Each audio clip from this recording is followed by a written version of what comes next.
We're here with FGCU head coach Dave Balza and coach a 74-70 win at Grambling tonight. Talk about your team's play. Yeah, I told our guys after the ball game, I thought they did a really nice job of finishing that game. It was a tough, well-fought win. We played very poorly in the first half, and I thought they came out with a lot more energy in the second half and really worked to put them all inside. We fouled both their big kids out of the game midway through the second half, and you got to give a lot of props to our big kids, Tim and Nick and Anthony. They did a really good job down inside tonight. Talk about, you said you struggled in the first half and you led at half, but it was pretty sloppy first half. What adjustments did you make at halftime?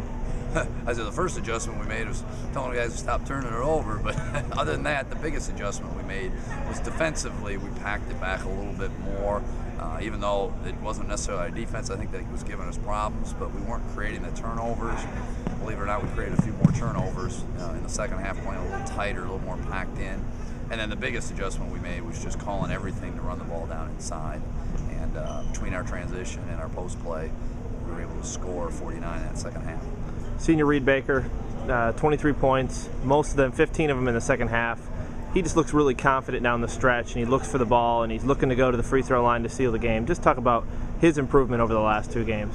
Oh, I said, he's playing with confidence, number one, and I said a lot of that has to do with he's so dialed in these days in practice and in games.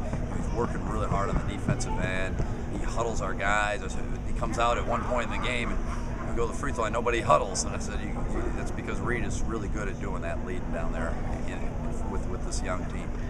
Anthony Banks struggled with foul trouble again tonight. Still had 14 or 16 points, but Tim Steiner really stepped up with 21 points. Talk about the play. He's really active and on both ends of the court.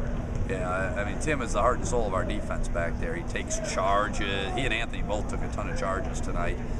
But he sits there, he guards the toughest post player every night. And then tonight he was down there flipping the ball in with right and left hands down low and getting to the free throw line and making them. So I thought Tim really stepped up on a night when Anthony had foul trouble. 2 days from now we'll be in Fayetteville taking on Arkansas. What adjustments and improvements do you have to make before then? We got to handle pressure a lot better. We had nearly a dozen turnovers in the first half alone. Arkansas is going to press us for 40 minutes. They're very, very athletic. We've got to do a much better job of handling pressure at their place and not having a ton of turnovers.